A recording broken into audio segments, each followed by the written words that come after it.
Chapter 1. The Auction Block. The iron chains were cold against my wrists. I hadn't expected my life to end like this, shackled in a basement that reeked of mildew and fear, my 3-month-old daughter pressed against my chest in a makeshift sling I'd fashioned from my torn dress. Lily's tiny fingers curled against my collarbone, and I felt the rapid flutter of her heartbeat through the thin fabric separating us. "Please," I whispered to the woman with dead eyes who shoved me toward the stairs. "Please, just let me leave her somewhere safe. A church, a hospital, anywhere but here." She didn't answer. She never did. The auction house loomed above us, all Gothic architecture and whispered legends. I'd heard rumors about this place when I lived in the city, back when I had an apartment and a job and a future. Back before Marcus drained my bank account and disappeared, leaving me with nothing but eviction notices and a newborn who depended on me for everything. Desperation makes you do terrible things.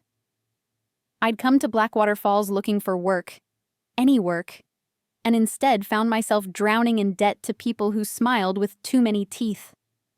When I couldn't pay, they'd given me 2 choices: sell myself or watch Lily starve. Some choice. The stairs creaked beneath my feet as we climbed toward the sound of voices, low, masculine, thrumming with an energy that made my skin prickle. Through the crack in the doorway above, I glimpsed movement. Shadows that seemed too large, too fluid to be entirely human. "Stop it, Emma," I told myself. "You're scared and exhausted. There's no such thing as monsters." But I'd been hearing the whispers since I arrived in this mountain town. Stories about the families who controlled everything, who never seemed to age, whose eyes sometimes caught the light wrong in the darkness. About people who went into the forests and never came back. About howls that weren't quite wolf and weren't quite human. Lily stirred against me, making a small sound of protest. I pressed my lips to her downy head, breathing in her innocent scent. Milk and baby powder and the soap I'd stolen from a gas station bathroom 3 days ago. "I'm sorry," I whispered. "I'm so sorry, baby girl." The door opened. The auction hall was smaller than I'd expected, lined with dark wood and lit by chandeliers that cast dancing shadows across the faces of the men seated in rows before a raised platform. And they were all men. I counted at least 30. All dressed in clothes that probably cost more than I'd made in a year. All turning to look at me with expressions ranging from curiosity to hunger, to something else I couldn't quite name. Predatory interest. "Lot 47, announced the auctioneer, a thin man whose voice carried an odd accent. "Human female, age 23, healthy despite recent circumstances. And..." He paused, his eyes falling on Lily with something like distaste. "A dependent. 3 months old." Murmurs rippled through the crowd. I caught fragments of conversation. Breeding age, clean bloodline, liability, each word driving a spike of terror deeper into my chest. This was wrong. This was so wrong.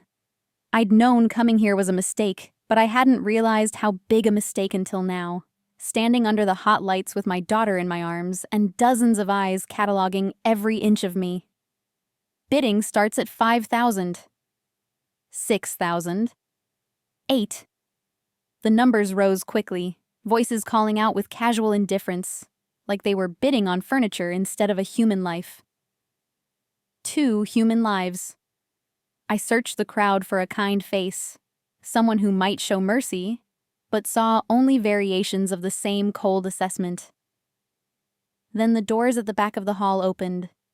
I felt him before I saw him, a change in the air pressure, a sudden electric charge that made every hair on my body stand on end. The other bidders shifted, some turning, some going very still in a way that reminded me of prey animals freezing before a predator. He moved through the crowd like he owned it. Tall, at least 6'4", with shoulders that strained against his black shirt and a presence that demanded attention without asking for it. Dark hair fell across his forehead, and even from the platform I could see his eyes. Amber, almost gold, too bright to be entirely natural. Those eyes locked onto mine, and the world narrowed to just that connection. My breath caught. Lily went suddenly quiet, as if she too felt the weight of his stare. 50,000, he said, his voice cutting through the murmurs like a blade. Deep, rough, carrying an undertone of something that made my knees weak. Silence fell across the auction hall. "Mr. Thorne," the auctioneer said, and I heard nervousness in his tone now. "We haven't finished the standard bidding process." 100,000. The man, Thorne, didn't look away from me. For both of them. Someone in the crowd sucked in a sharp breath. The auctioneer's hand trembled as he raised his gavel. 100,000. Going once? Going twice? 150, called another voice from the crowd. I couldn't see who'd spoken, but I heard Thorne's low growl in response. And it was a growl, inhuman and warning. 200,000, Thorne said flatly. And if anyone else bids, I'll consider it a personal insult to my pack. Pack? The word echoed in my head, nonsensical but somehow exactly right. The other men had gone completely still now, some lowering their gazes in what looked like submission. The auctioneer's face had gone pale. "Sold," he said quickly, bringing the gavel down with a sharp crack. "Lot 47 to Cale Thorne of the Blackwater Pack." Thorne moved toward the platform with liquid grace, and I finally understood why the others had backed down. This close, I could see the slight points to his canines when his lips pulled back, could smell something wild and woody and dangerous emanating from his skin, could see the way shadows seemed to cling to him like darkness recognized one of its own. He reached the platform and held out his hand. "Come," he said, and it wasn't a request. I looked at his hand, large, scarred across the knuckles, capable of terrible things. Then at his face. Those amber eyes held mine, and in them I saw something unexpected. Not cruelty, but a fierce protectiveness that made no sense given the circumstances. Lily whimpered against my chest. The woman with dead eyes moved behind me, ready to push. I had no choice. I took Cale Thorne's hand and felt the world shift beneath my feet. Chapter 2. The Alpha's Territory. His hand was impossibly warm.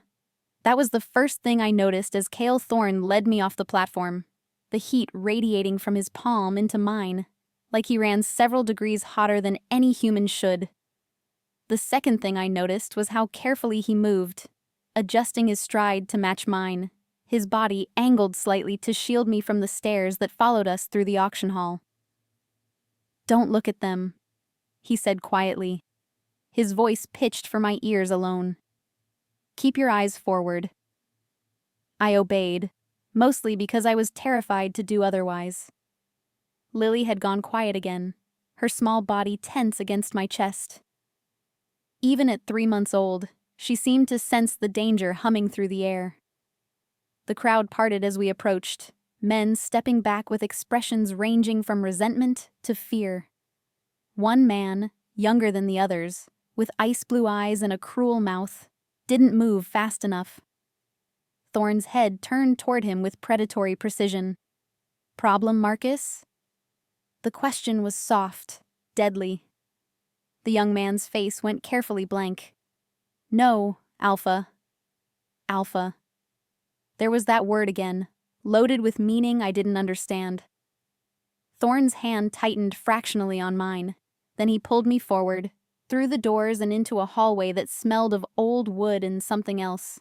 Something animal and musky that made my hindbrain scream warnings. "Wait!"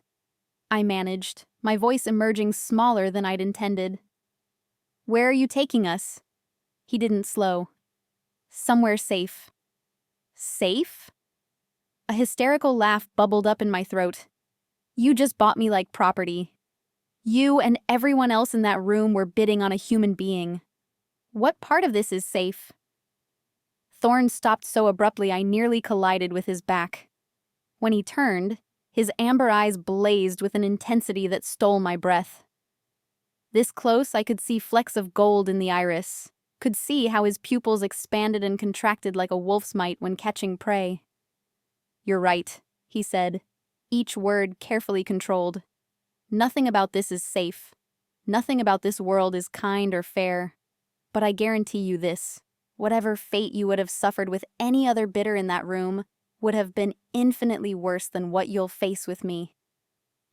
That's not reassuring. Something flickered across his face. It might have been amusement. No, I suppose it's not.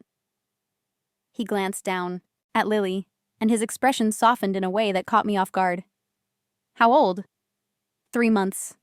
My arms instinctively tightened around her. "Her name is Lily." "Lily," he repeated, testing the word. Then his eyes met mine again. "And you?" "Emma. Emma Crawford." "Emma." The way he said my name felt like a caress, intimate and possessive. "I'm Cale Thorne, alpha of the Blackwater Pack, as you've probably gathered." "I don't know what that means." His jaw tightened. "You will. Soon enough." He resumed walking, pulling me along. "For now, all you need to know is that you're under my protection. No one will touch you or your daughter without going through me first." We emerged into a parking lot where a sleek black SUV waited, engine running.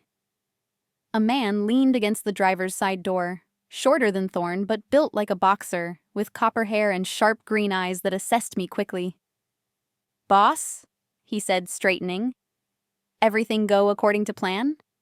"Define according to plan, Garrett." Thorne opened the back door, gesturing for me to climb in. Did I get what I came for? Yes. Did Marcus Whitlock try to challenge me in front of the entire gathering? Also yes. Garrett's expression darkened. "That little shit. Want me to?" "No. Let him think he's clever." Thorne waited while I settled into the leather seat, Lily still clutched against me. He moved around to the other side, sliding in beside me. Too close. The interior of the SUV suddenly felt impossibly small, filled with his presence, his heat, that wild scent that made my pulse race for reasons I didn't want to examine. Garrett got behind the wheel and pulled out of the parking lot without another word.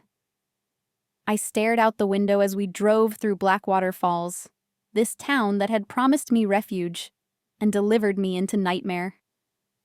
The streets were mostly empty at this hour, storefronts dark, mountains looming in the distance like jagged teeth against the night sky. "You're wondering why," Thorne said quietly. I turned to find him watching me, his expression unreadable. "Why what?" "Why I bid on you. Why I paid so much. Why I'm bringing you to my home instead of—" He trailed off, jaw working. "Instead of what? Using me for whatever sick purpose people buy humans for in this town?" The words came out sharper than I'd intended, laced with all the fear and anger I'd been swallowing for weeks. Something flashed in his eyes. Pain, maybe, or guilt. This town has rules that predate modern law. Old rules. Supernatural rules. When you came here owing debts you couldn't pay, you became subject to those rules. The auction was... He exhaled roughly. It was going to happen whether I interfered or not. "So you're what, my savior?" I couldn't keep the bitterness from my voice. "Should I be grateful you bought me before someone else could?" "No." The single word carried weight. "You should be angry, furious. This is wrong, and I know it. But I also know what the others would have done to you, to her."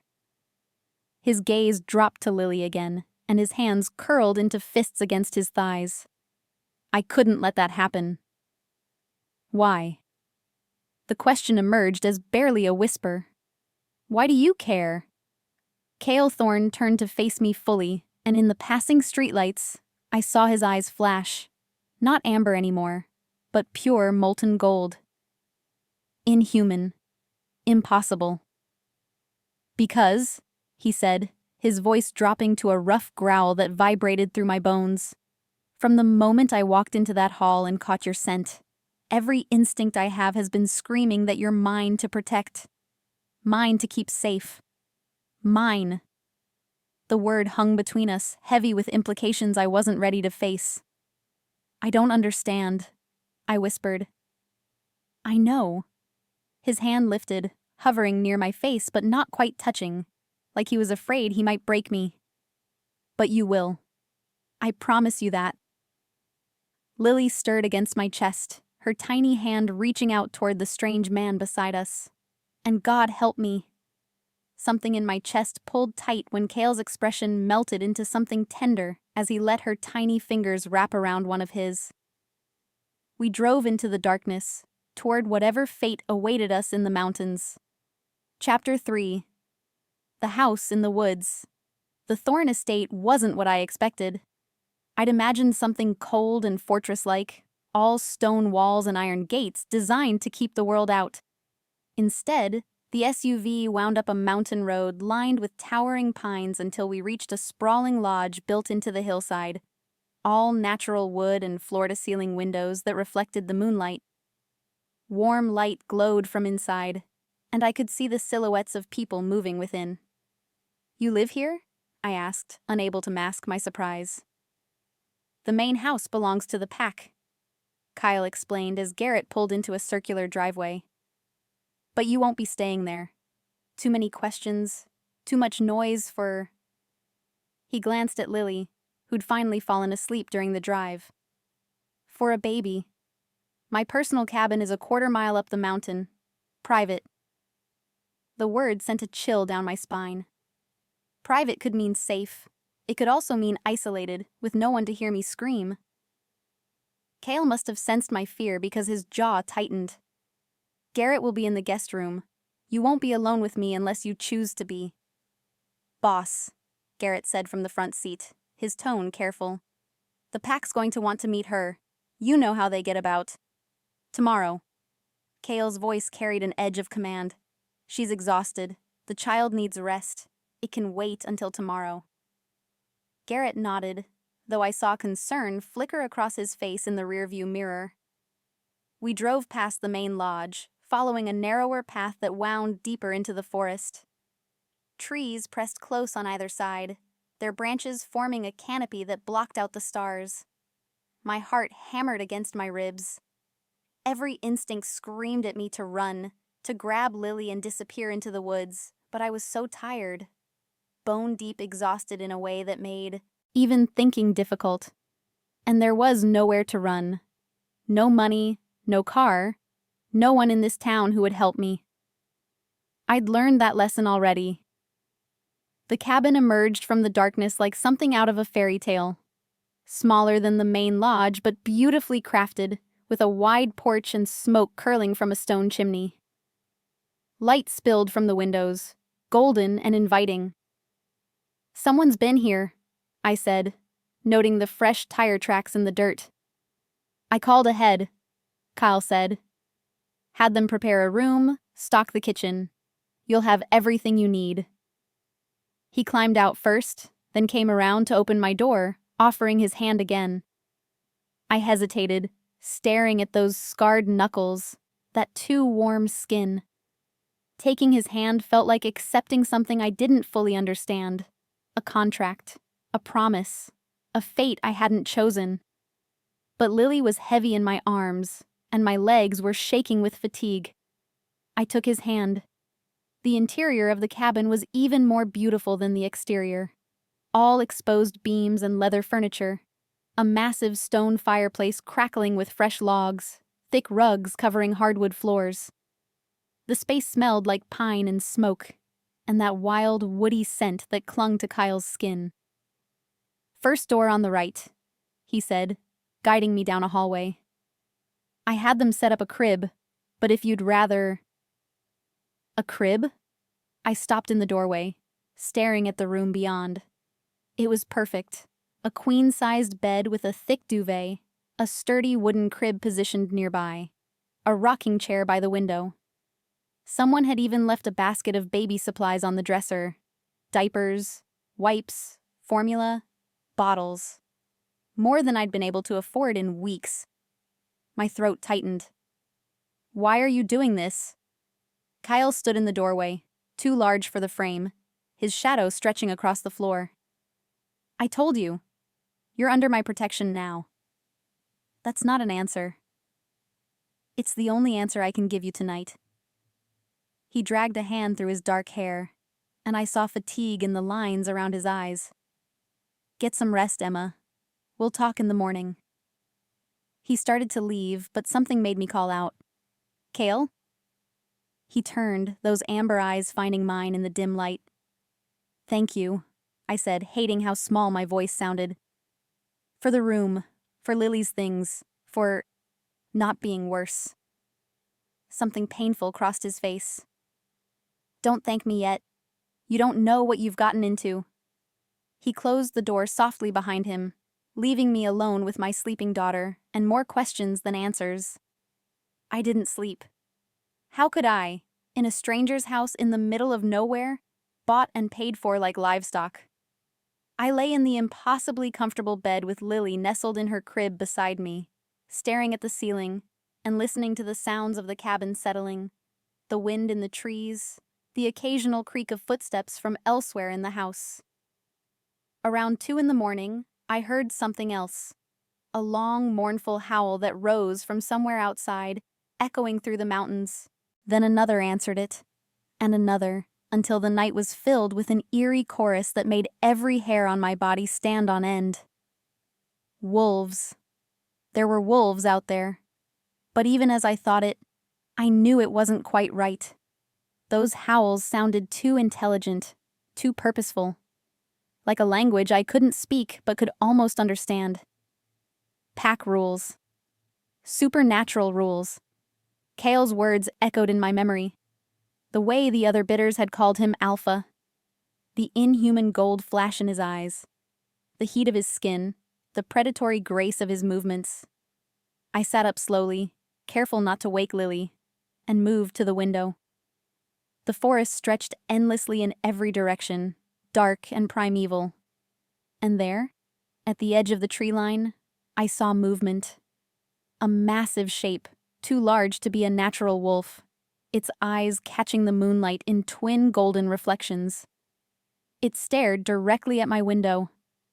My breath caught. I should have been terrified. Should have grabbed Lily and barricaded the door.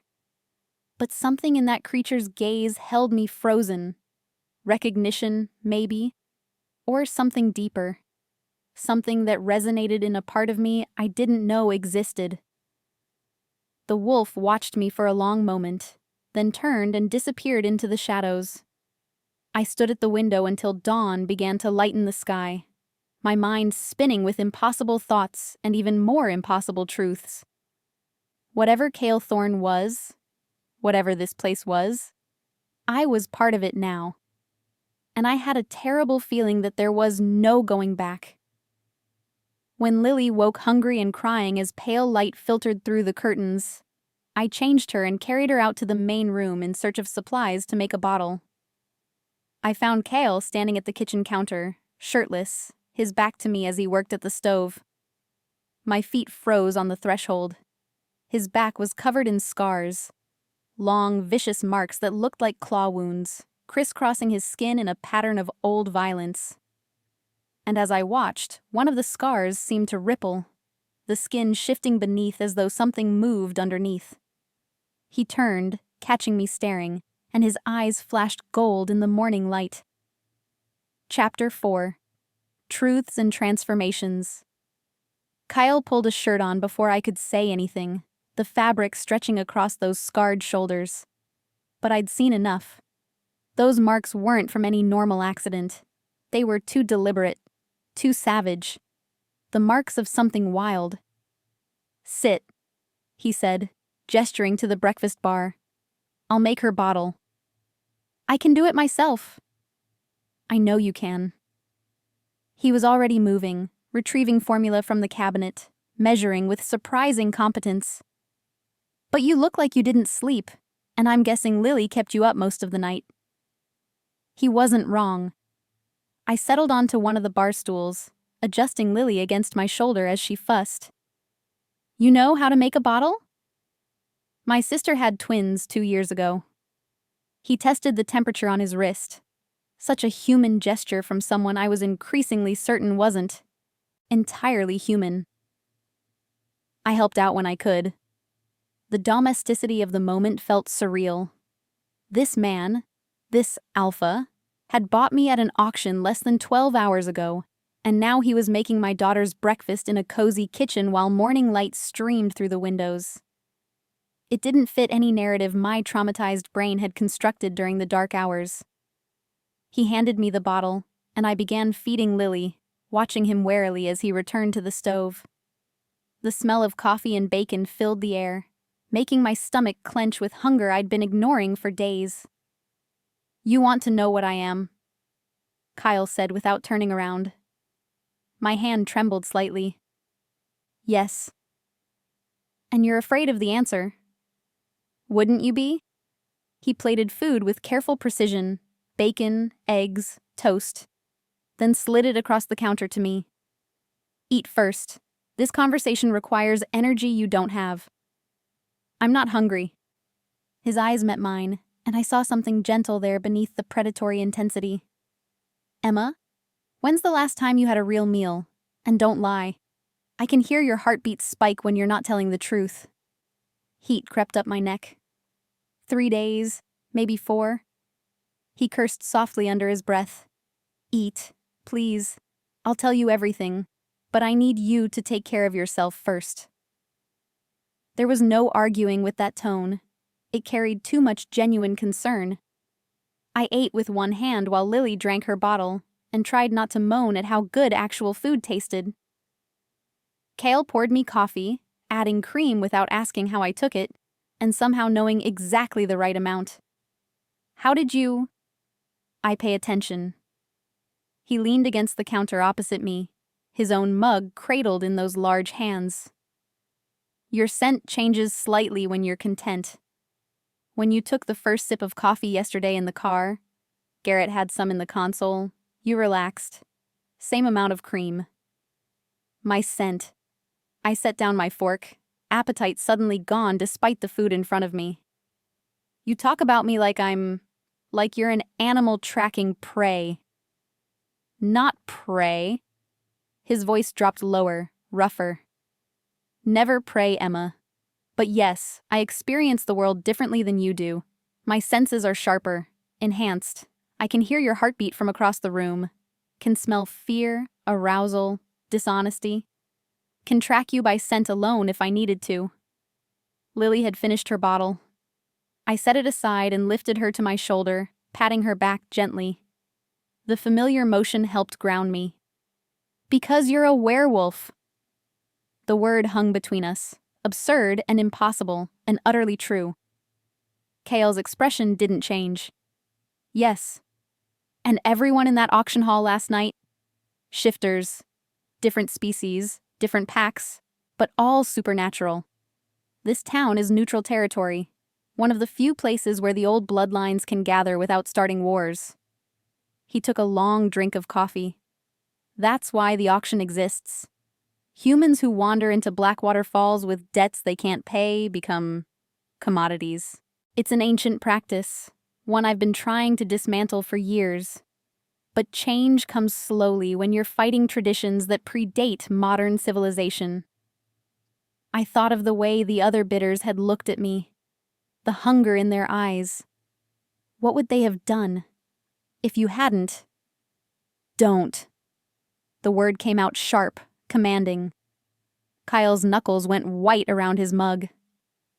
Don't ask me that, because the answer will give you nightmares, and I'd rather you not fear me more than you already do. I'm not afraid of you, I said, surprising myself with the truth of it. His eyes snapped to mine, searching. You should be. Maybe. Lily burped softly against my shoulder, and I shifted her to my other arm.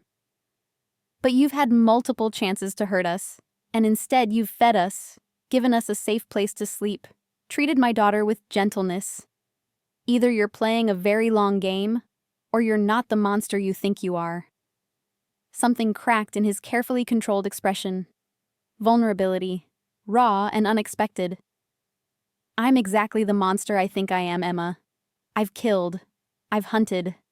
I've done things that would horrify you if you knew the details.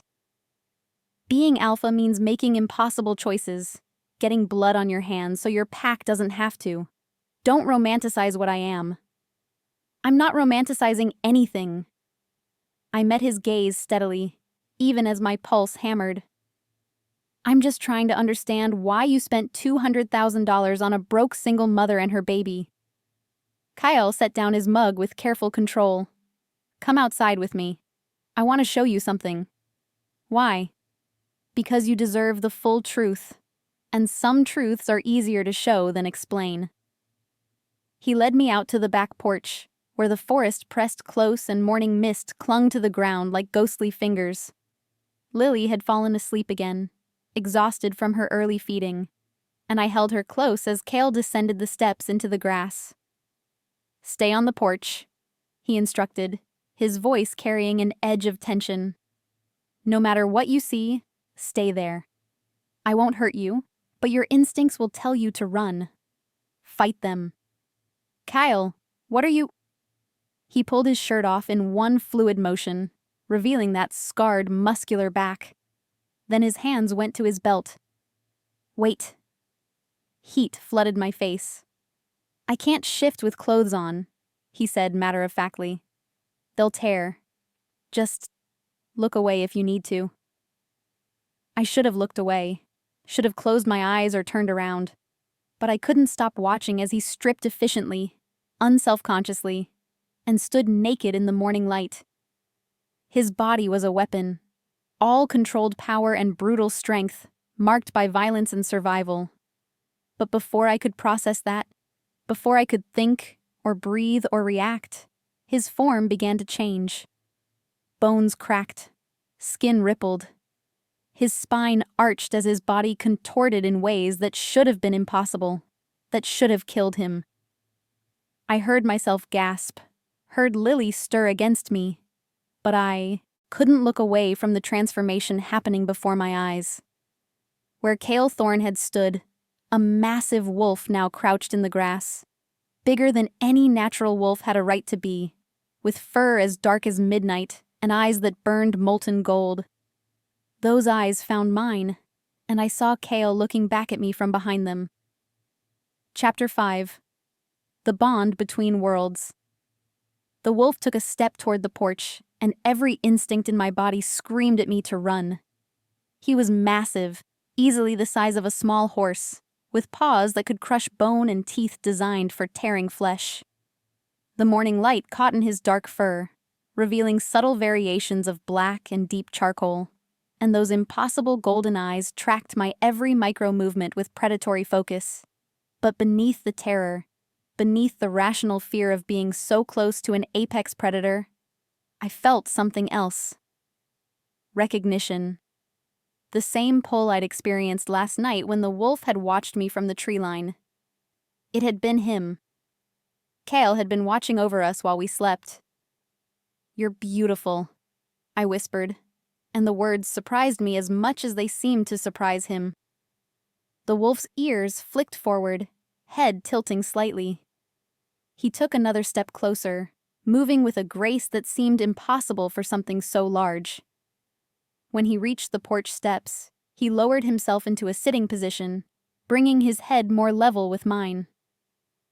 Lily stirred in my arms, making small sounds of waking. I expected her to cry at the sight of the enormous predator mere feet away. Instead, she blinked her dark eyes open, focused on the wolf, and smiled. Actually smiled. Her first real smile, the kind I'd been waiting weeks to see. My breath caught. Lily. The wolf made a soft sound, not quite a whine, but something gentler than I'd expected. He inched forward until his massive head was close enough to touch, then waited, still as stone. You want me to? I swallowed hard. To touch you? Those golden eyes held mine, and I saw the answer clearly. Yes, trust me. I won't hurt you. Slowly, my hand trembling, I reached out. My fingers made contact with his fur, and I gasped at the sensation. Softer than I'd imagined. Thick and warm and vibrating with barely contained power. Beneath my palm, I could feel his heartbeat, strong and steady. Lily reached out too, her tiny hand tangling in the dark fur. She made a happy gurgling sound, completely fearless in a way only babies could be. The wolf closed his eyes, leaning ever so slightly into the touch, and a rumble emanated from his chest. Not a growl, but something closer to a purr. Contentment. Peace. We stayed like that for several minutes, me and my daughter touching the wolf who was also a man, while the forest whispered around us and the world felt suspended between reality and dream. Then the air shimmered, and the transformation happened in reverse. Fur receding, bones reshaping, until Kale crouched naked on the porch steps, breathing hard from the exertion. I quickly averted my eyes, face burning. "Sorry," he said roughly, already pulling his jeans back on. I should have warned you better about what you'd see." "Why did you show me?" I asked, still not looking directly at him. "Because you needed to understand what you're dealing with, what I am, what my world is." Fabric rustled as he dressed. "And because I needed you to see that even in that form, I would never harm you or Lily." Now I did look at him, finding him fully clothed, his hair disheveled and skin flushed from the shift. "How often do you transform?" "Usually once a day, sometimes more if I'm stressed or the moon is full. It's not like the movies. I don't lose control, don't black out and wake up covered in blood. I'm always me, just different, stronger, more instinctual." He sat on the steps, exhaustion evident in the set of his shoulders. "The wolf is part of me. Not a curse or a disease, just another aspect of who I am." Lily grabbed at my hair, yanking hard enough to make me wince. I gently extracted her fingers while processing everything I'd witnessed. Magic was real. Werewolves existed. The world was so much stranger and more dangerous than I'd ever imagined. "The scars on your back," I said quietly. "Where did they come from?" His jaw tightened. "A challenge. 3 years ago, a rival alpha tried to take my territory. We fought in wolf form. It's the traditional way to settle disputes. I won, but barely." "You killed him." "Yes." No hesitation, no remorse in that single word. It was him or me. Him or my entire pack losing their home, their safety. I did what I had to do. I should have been horrified, should have grabbed Lily and demanded he take me back to town, back to anywhere that wasn't here with this man who'd killed with his own hands, or paws. But all I felt was a strange understanding. He'd protected what was his, had done the terrible thing necessary to keep others safe. Wasn't that what I'd been trying to do when I came to Blackwater Falls? Protect Lily, even if it meant selling myself? "You said something last night?" I ventured, settling into the porch chair while Lily played with the collar of my shirt. "About your instincts.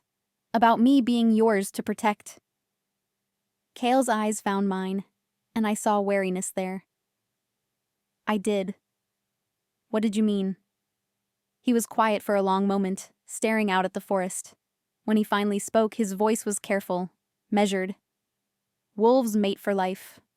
When we find our true mate, our fated one, we know. It's instantaneous, undeniable. Every part of us recognizes them, claims them." He turned to face me fully. "The moment I walked into that auction hall and caught your scent, my wolf recognized you. Knew you were mine. That's why I bid so high, why I couldn't let anyone else take you.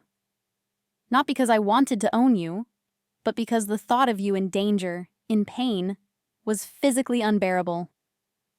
The air felt too thin suddenly. "That's insane. You don't even know me." "I know. A bitter smile twisted his lips. Believe me, I know how it sounds. But that doesn't make it less true. You're my mate, Emma. Fated by forces older than either of us understand. I don't believe in fate, I whispered. Neither did I, until I met you. He stood, keeping his distance, respecting the space between us. But I'm not asking you to accept this. I'm not demanding anything from you. You're here because I couldn't let you be hurt, because I needed to keep you and Lily safe. What happens beyond that is your choice. Always your choice. Lily chose that moment to spit up on my shoulder, and the mundane reality of it broke the tension. I grabbed for a burp cloth while Cale moved instinctively to help, steadying Lily with one hand while I cleaned us both up. Our hands brushed, and electricity shot up my arm. His eyes met mine, and I saw the same awareness reflected there. This pull between us wasn't just in his head. Whatever this was, this connection, I felt it too. And that terrified me more than any werewolf transformation ever could. Chapter 6. The Pack's Judgment. The summons came before noon. Garrett appeared at the cabin door, his expression grim. They're calling an assembly. The Pack Council wants to meet her. Cale's whole body went rigid. I said tomorrow. Yeah, well, Marcus has been stirring up trouble since last night. Claims you're hiding something, that the human might be a threat. Garrett's green eyes flicked to me apologetically. They're demanding to see her now, or they're voting to override your authority on this. They can try. Cale's voice dropped to a growl that raised the hair on my arms. I'm still Alpha. For now. Garrett's words hung heavy in the air. But if you don't show up, if you don't let them meet her and verify she's not a danger, Marcus has enough allies to make this ugly. You know the old laws, boss. The Pack's safety comes first. I watched the conflict play across Cale's face. Duty warring with the protective instinct that had brought me here in the first place. Finally, he turned to me, and I saw apology in his amber eyes. I have to take you to the main lodge. The Pack needs to see you're not a threat. Not a threat? My laugh came out sharp. I'm a human woman with a baby. What threat could I possibly pose? Humans have exposed our kind before, Garrett said quietly. Brought hunters, researchers, people who want to exploit what we are. The Pack has long memories, and most of them aren't as trusting as Cale. I wouldn't tell anyone. I don't even know anyone who'd believe me. They'll need more than your word. Cale moved closer, his presence somehow both threatening and comforting. Emma, I need you to understand something. My Pack, they're not like me. Most of them were born into this life, raised with traditions that view humans as lesser, as prey or property. They're going to test you, question you, maybe try to intimidate you. That's supposed to make me feel better? No. But I need you prepared. His hand lifted like he wanted to touch me, then dropped. Stay close to me. Don't answer questions directly unless I tell you it's safe. And whatever happens, don't show fear. Wolves respect strength, even in small packages. Lily was asleep in my arms, blissfully unaware of the danger we were walking into. I looked down at her peaceful face and felt my resolve harden. I'd survived an abusive relationship, homelessness, and that horrific auction.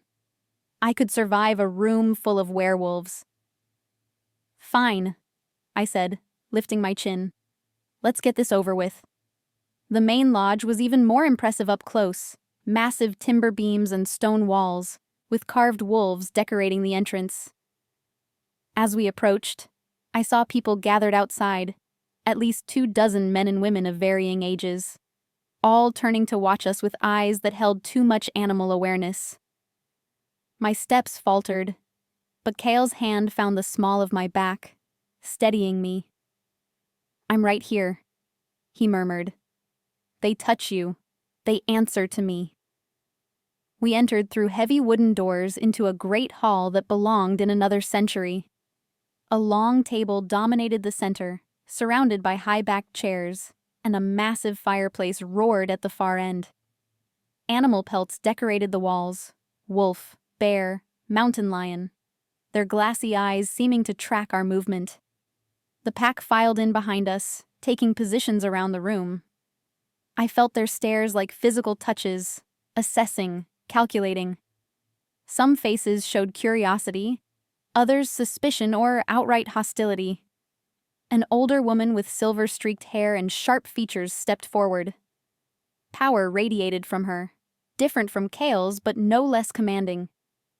"Alpha Thorn, you've brought the human." "Elder Margot." Kale's tone was respectful but firm. "As requested, though I remind the Council that this assembly violates the 24-hour grace period traditionally granted to new acquisitions." "Traditionally?" a male voice drawled from the shadows. "We don't bring humans into pack territory at all, especially not with their spawn." Marcus Whitlock emerged into the light, the ice-eyed man from the auction, younger than Kale but carrying himself with arrogant confidence. "You paid an obscene amount for damaged goods, Alpha. The pack deserves to know why." "Watch your tongue," Kyle snarled, and the temperature in the room seemed to drop. "You're addressing your Alpha and a guest under my protection." "A guest?"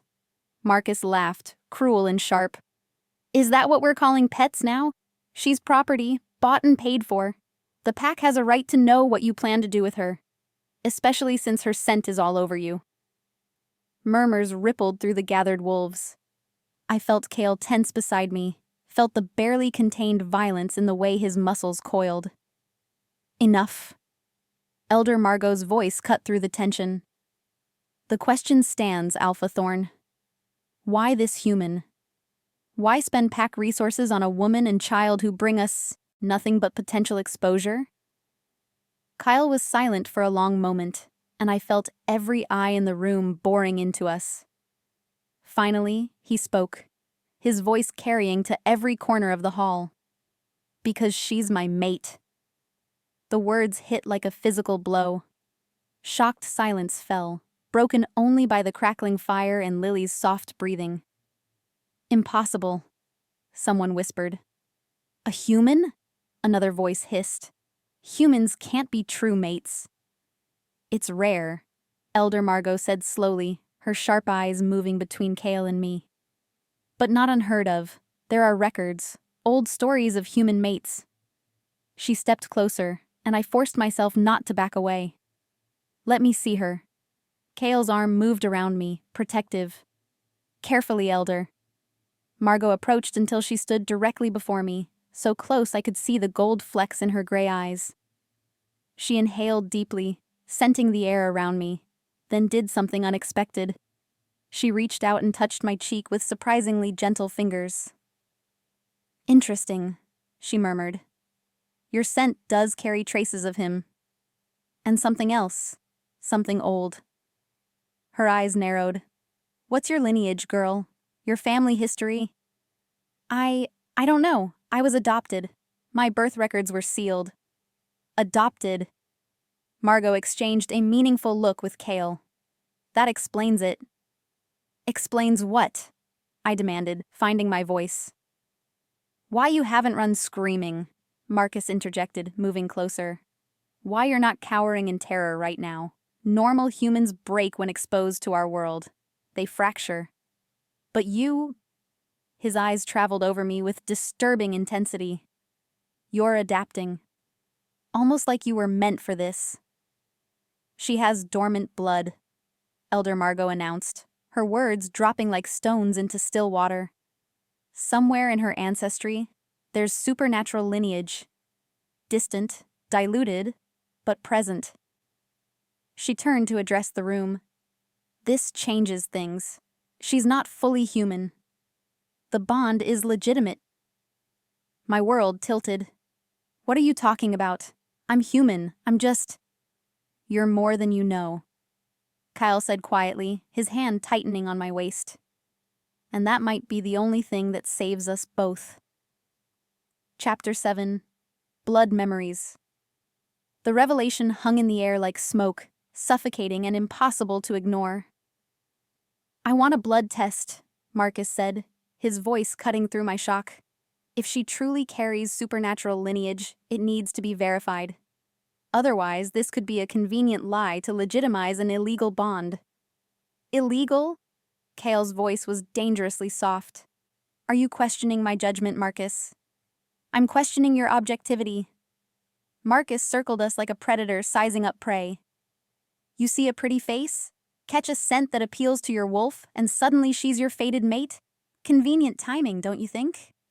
Right when the council has been pressuring you to choose a mate from within the pack. Several heads nodded around the room.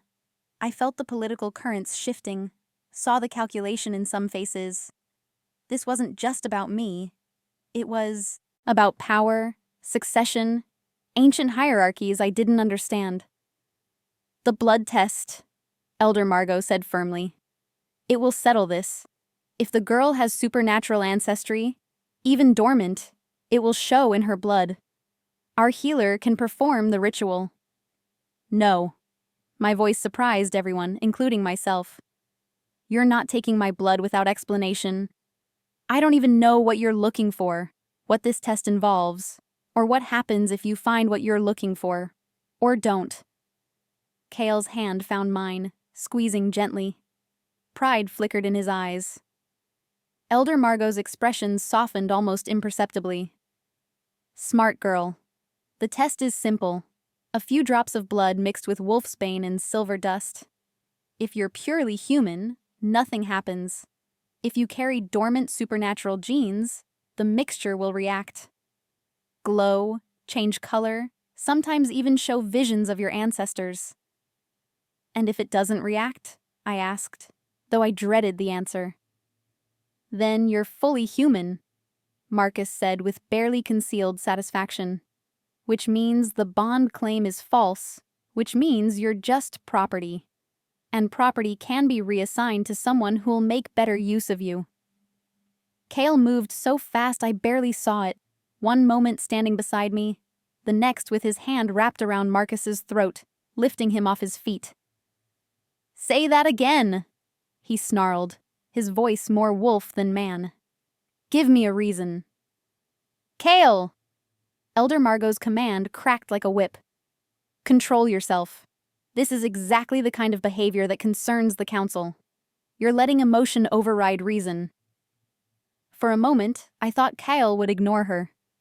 His hand tightened on Marcus's throat, and I saw his canines lengthening, saw his eyes flash pure gold. Marcus clawed at his arm, gasping, fear finally showing through his bravado. Then Lily whimpered in my arms, and Kale's head snapped toward the sound. The gold faded from his eyes.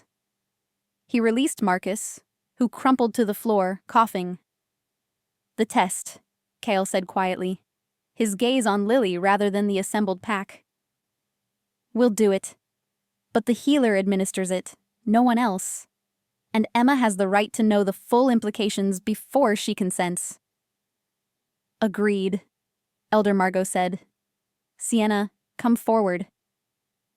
A young woman emerged from the crowd, maybe mid-20s, with flowing auburn hair and kind brown eyes. She carried a leather satchel and moved with the careful grace of someone used to handling delicate things. I'm Sienna, she said softly, approaching me. I'm the pack healer. I promise this won't hurt, and I'll explain everything as I go. Is that acceptable? Something about her gentle demeanor eased my terror slightly. I nodded. She led me to a side table, gesturing for me to sit. Kyle stayed close, his presence a solid wall between me and the rest of the pack. Sienna pulled out supplies, a small silver bowl, vials of various substances, a sterile needle. The wolfsbane is diluted, she explained, showing me a purple liquid. Just enough to trigger a reaction, not enough to harm. The silver dust is pure, consecrated by moonlight. And your blood? She prepared the needle. Just a few drops. May I? I extended my finger, wincing as the needle pricked my skin. 3 drops of blood fell into the silver bowl, looking impossibly red against the polished metal. Sienna added the wolf's bane, then sprinkled the silver dust over it. The room held its collective breath. For a moment, nothing happened. I felt Marcus's satisfied smirk without even looking at him, felt my future hanging in the balance of a chemical reaction. Then the blood began to glow. Soft at first, barely visible, but growing stronger. A luminescent blue that pulsed like a heartbeat. The liquid swirled without anyone touching the bowl, patterns forming and dissolving in hypnotic succession. "Holy shit!" Garrett breathed from somewhere behind us. The glow intensified, and suddenly I saw things. Flashes of images like half-remembered dreams. A woman with my eyes standing in moonlight, her skin rippling with silver light. A man with wolf features howling at stars that seemed impossibly close. Children running through ancient forests, their laughter echoing across centuries. My ancestors. I was seeing my bloodline stretching back through time. "She's not dormant," Sienna whispered, her voice filled with awe. "She's... Gods, she's latent. The blood is strong, just sleeping. Wolf heritage going back at least 3 generations, maybe more." Elder Margot leaned closer, examining the glowing mixture.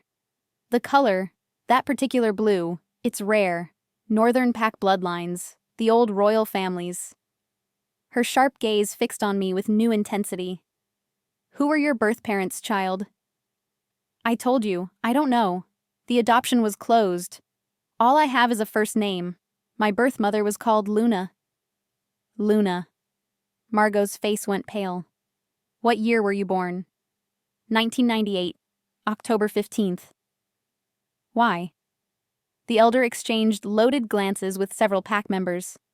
There was a Luna from the Silvercrest pack. She disappeared in late 97, pregnant and fleeing an arranged mating. The pack searched for her for years but found nothing. Most assumed she'd been killed by rogues. Margot's voice dropped. "If you're her daughter, that would make you..." "Royalty," Cale finished, his voice rough with shock. "The Silvercrest bloodline is one of the oldest in North America. If Emma is Luna's daughter, she's not just carrying supernatural genes. She's carrying alpha blood." The room erupted in chaos. Voices raised in disbelief, excitement, anger. Marcus looked like he'd been struck.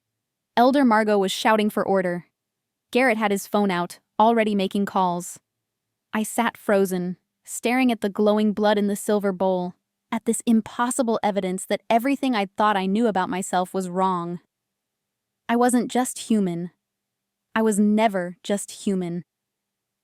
Emma. Cale's hand cupped my face, turning me toward him. "Breathe. Just breathe." "I don't understand," I whispered. "How is this possible? I don't feel different. I can't transform, can't do anything supernatural." "Because your wolf is sleeping," Sienna said gently. "Without pack, without others to teach you, to trigger the awakening, your supernatural side stayed dormant. But it's there. It's always been there." Lily fussed in my arms, and I looked down at her perfect tiny face. "Does this mean Lily will likely be a shifter?" Cale confirmed. "When she's old enough, her wolf will emerge. She'll need pack to guide her through it." His thumb stroked my cheekbone. "You both will."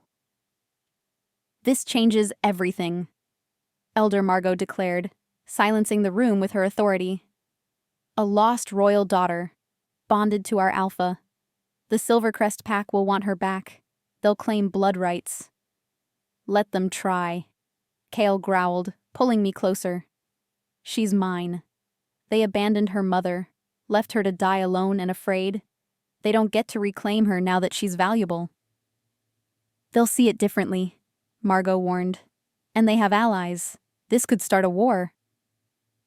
I looked around at all these strangers arguing about my fate, my identity, my future. Fear and anger warred in my chest. Then I felt it, a pulse deep inside, like a second heartbeat I'd never noticed before.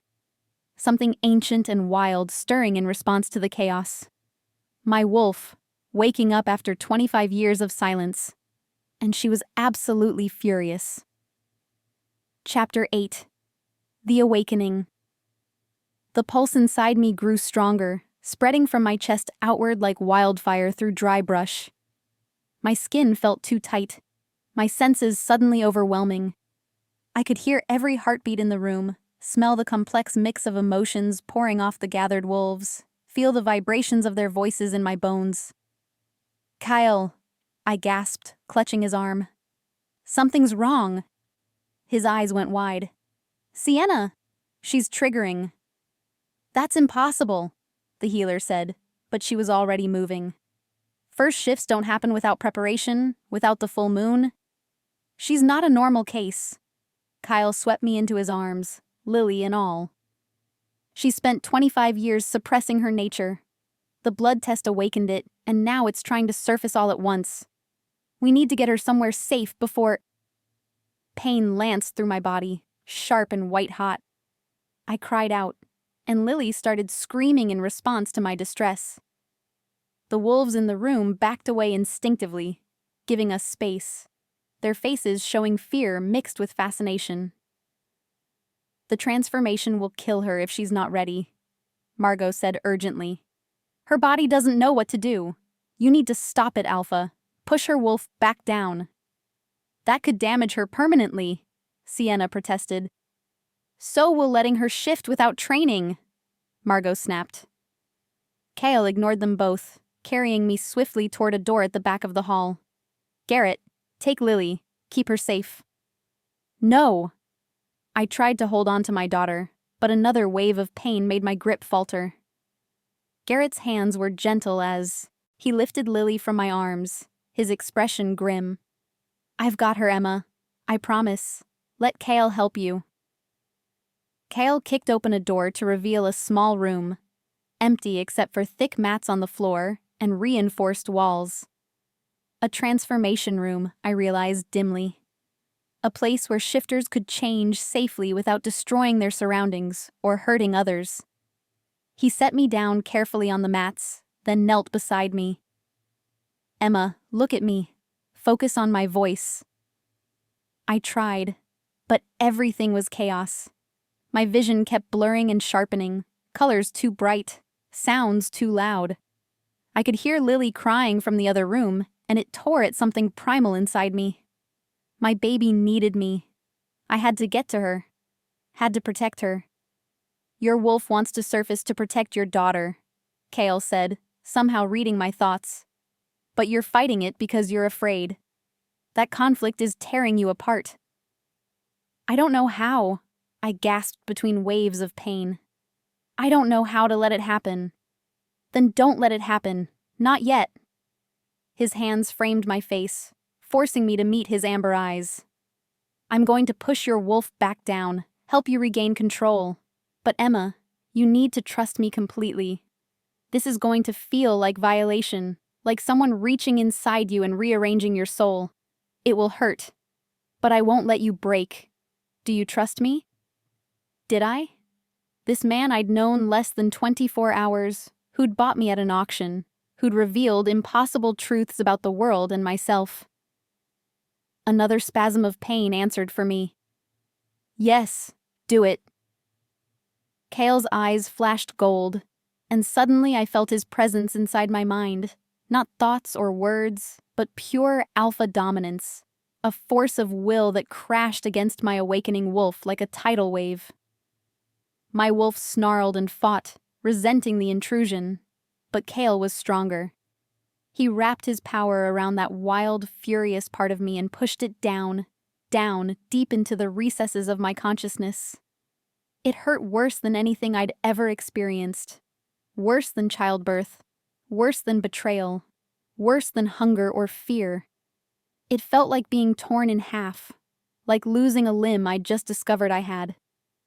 I screamed until my throat was raw, clawing at the mats beneath me, every muscle rigid with agony. Through it all, Kale held me, his power relentless but not cruel, forcing my wolf into submission for my own survival. Finally, mercifully, the pain began to recede. My wolf settled, not happily but safely, into a contained space inside me. I could still feel her there, pacing and growling, but no longer trying to claw her way to the surface. I collapsed against Kale's chest, shaking and drenched in sweat. His arms came around me immediately, one hand stroking my hair while the other pressed against my spine, grounding me. "You did it," he murmured. "You survived. Gods, Emma, you're stronger than you know." "Lily," I croaked. Garrett's bringing her." Right on cue, the door opened and Garrett entered, carrying my still crying daughter.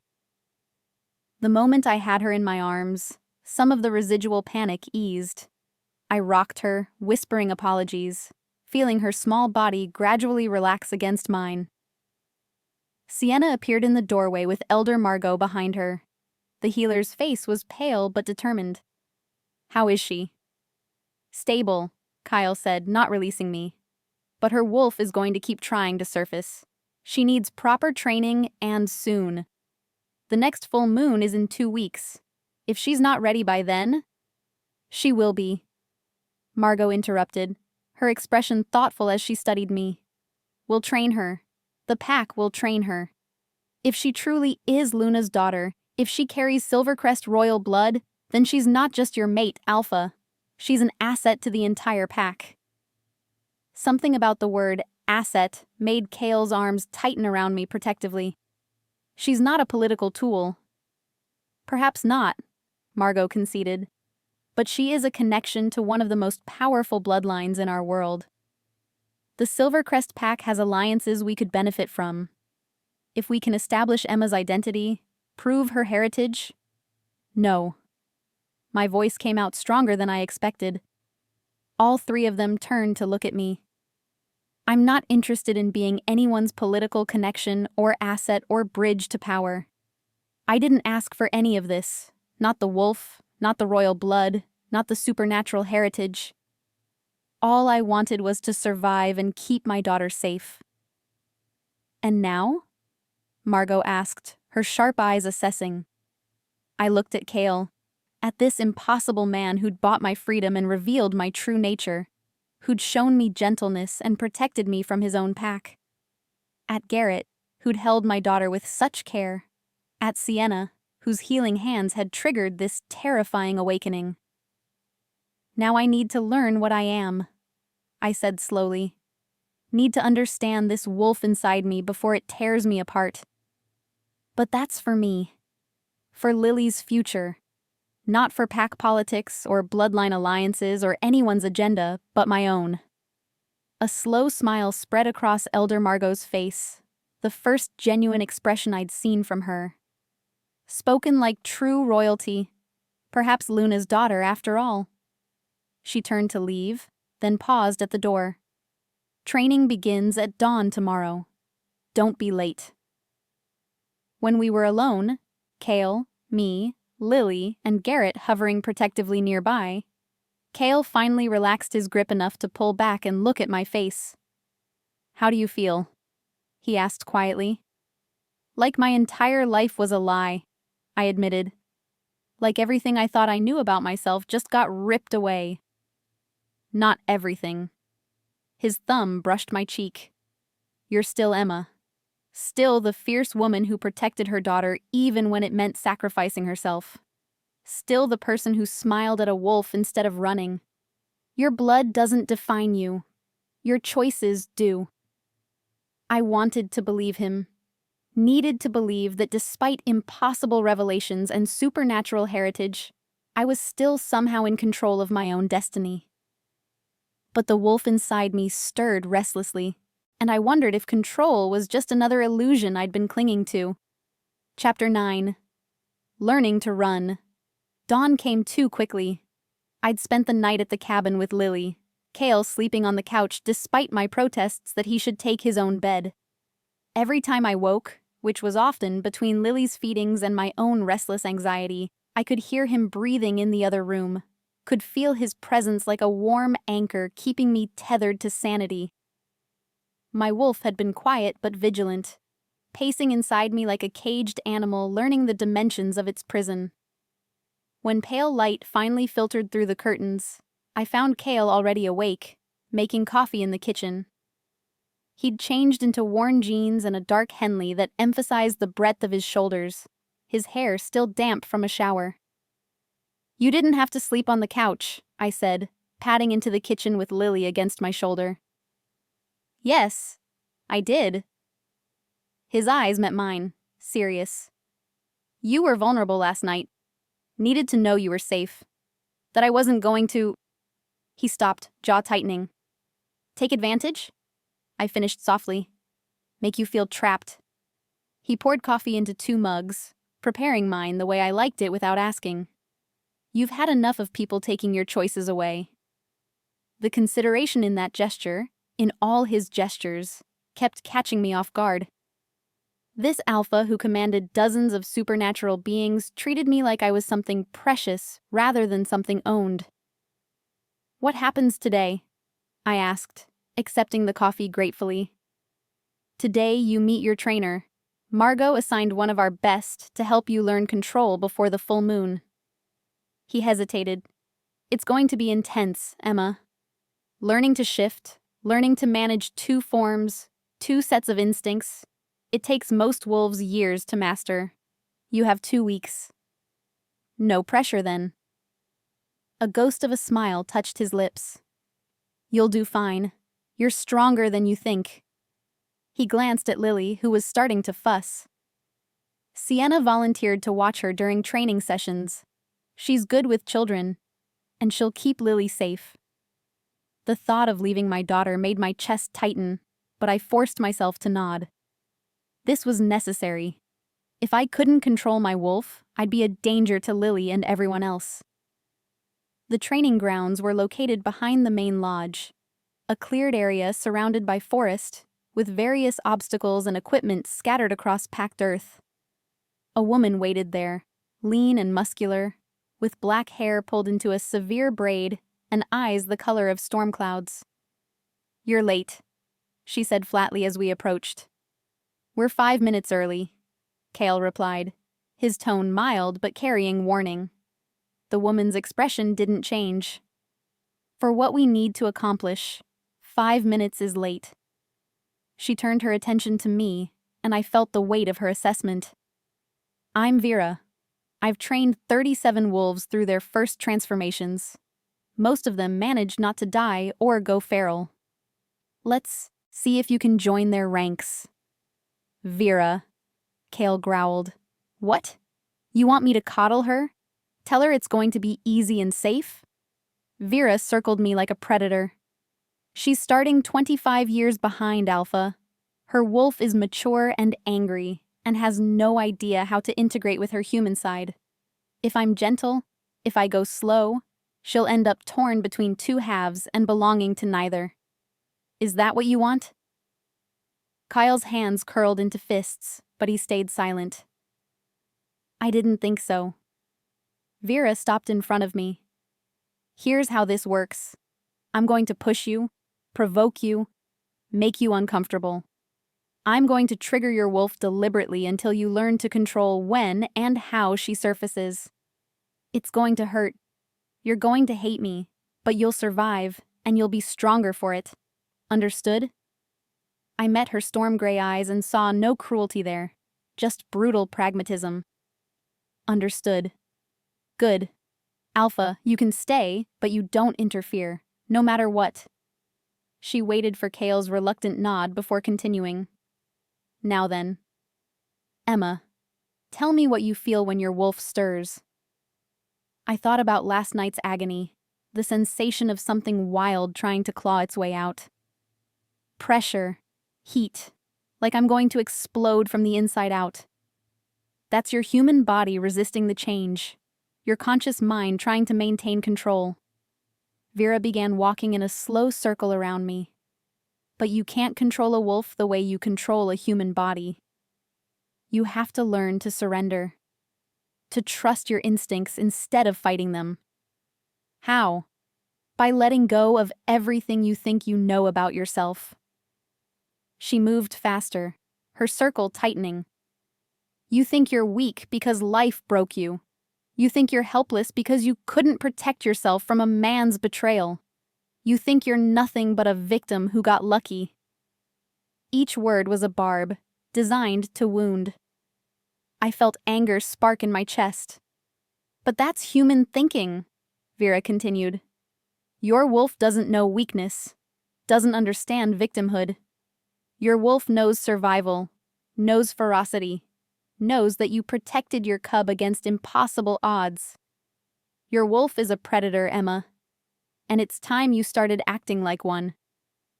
The anger grew hotter, spreading through my limbs.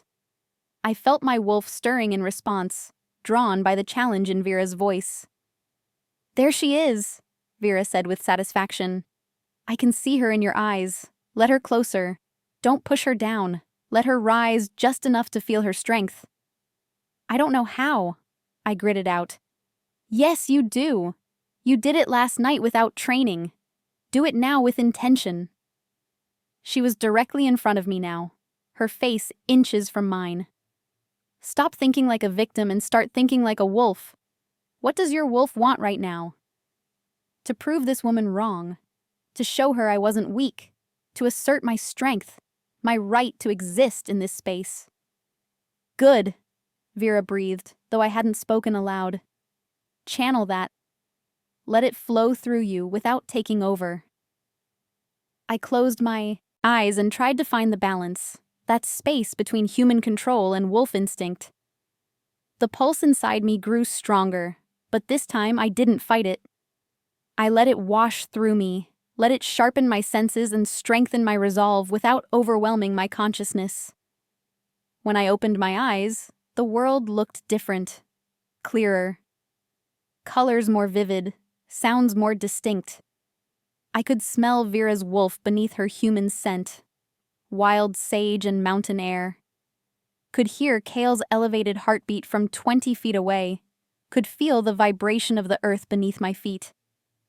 There you go, Vera said, and now there was approval in her voice. That's the balance. Hold it. Get used to how it feels. I stood there, suspended between two forms, two natures, feeling more alive than I ever had in my human-only existence. My wolf hummed with satisfaction, no longer fighting but flowing alongside my human awareness. How long can she maintain this? Kale asked, his voice rough with emotion I couldn't quite identify. Depends on her will.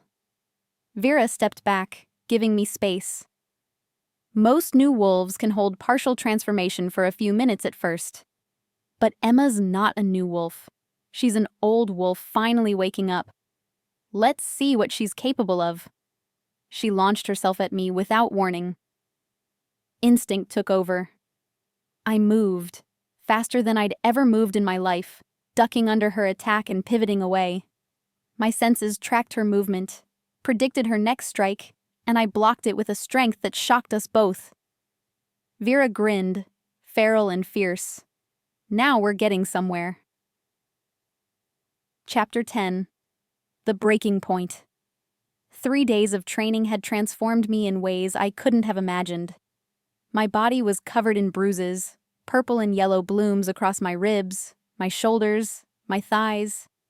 Vera didn't believe in going easy, and I'd learned more from being thrown to the ground repeatedly than any amount of gentle instruction could have taught me.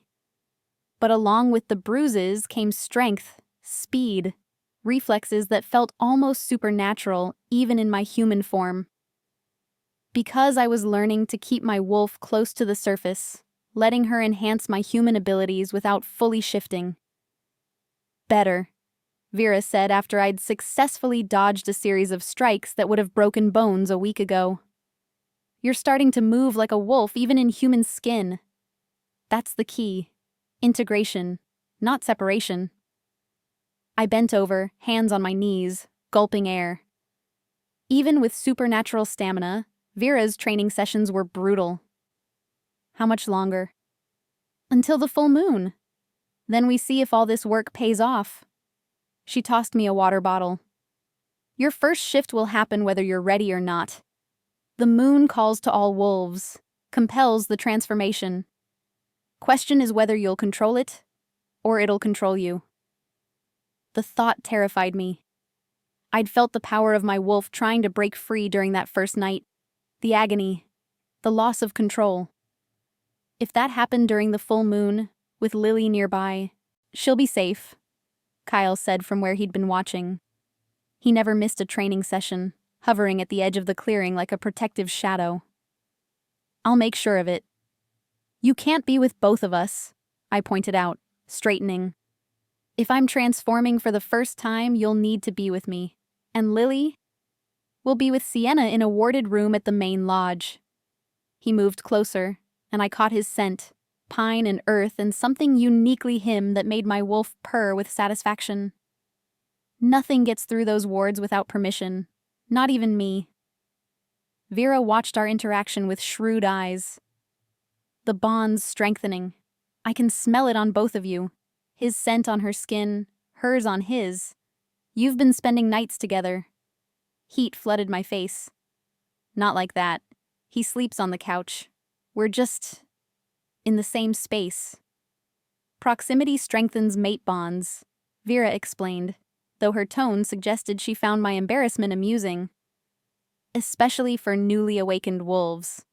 Your wolf recognizes him as mate, wants to be near him, mark him as yours. It's natural. Nothing about this feels natural, I muttered.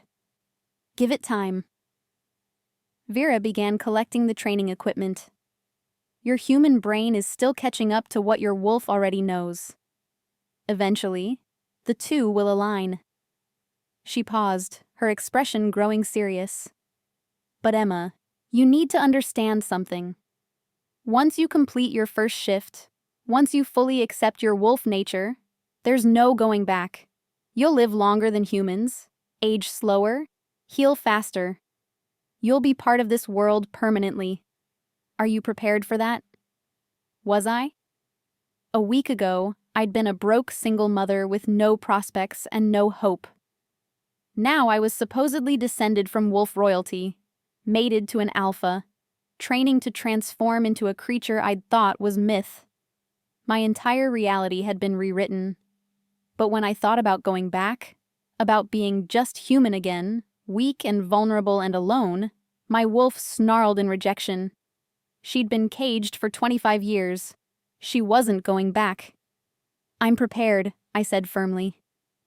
Vera nodded, satisfied. Good, because the Silvercrest Pack sent a representative. They'll be here tomorrow to verify your bloodline. If they confirm you're Luna's daughter.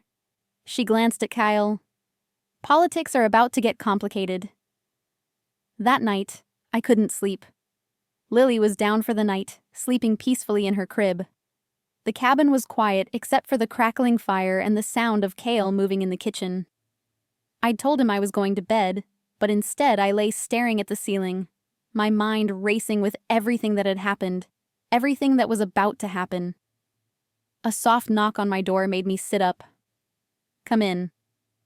Kale entered carrying 2 mugs of tea, his expression cautious.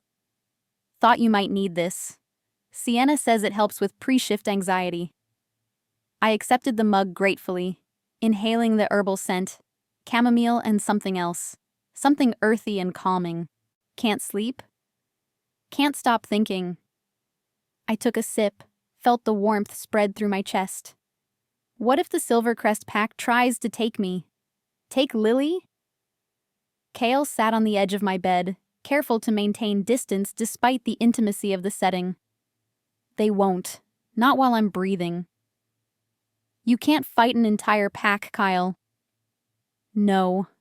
But I can make it costly enough that they'll negotiate instead. His amber eyes found mine in the dim light. Emma, I know I've said this before, but you need to understand. You're not property to be traded or claimed. You have a choice. If the Silvercrest Pack offers you a place among them, offers Lily a royal upbringing, safety, status, you can take it. I won't stop you.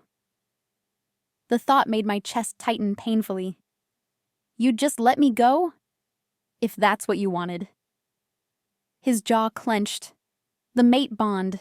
It's powerful, but it's not a chain. I won't trap you with supernatural obligation.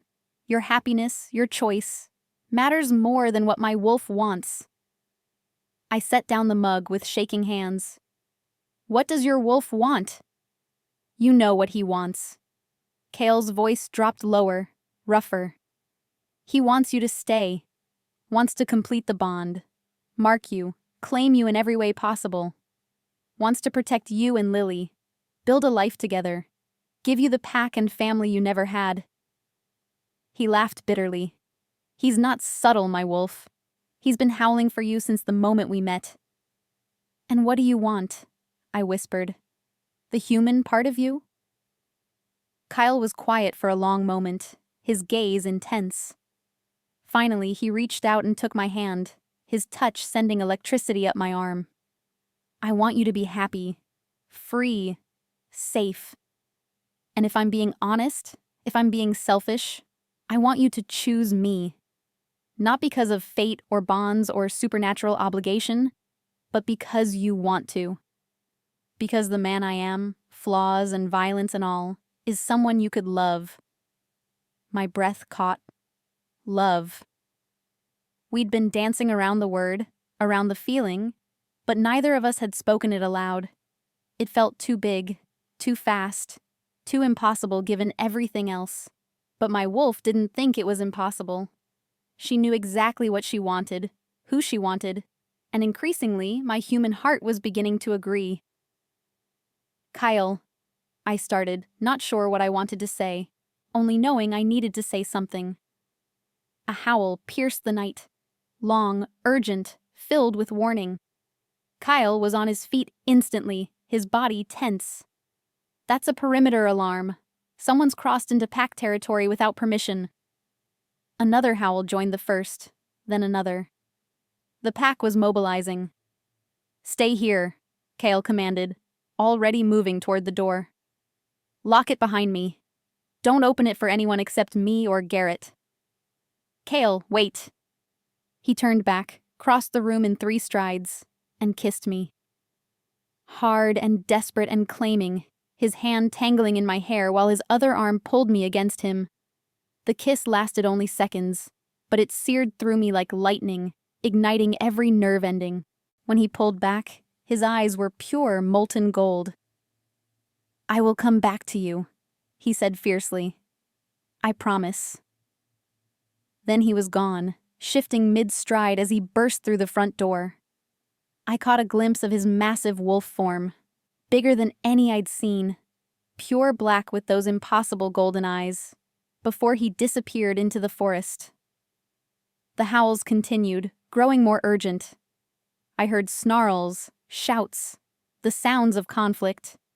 And then Lily began to cry. I ran to her crib, scooped her up, my heart hammering. Through the window, I saw shapes moving in the darkness. Wolves, dozens of them, converging on the main lodge. This wasn't a perimeter breach. This was an invasion,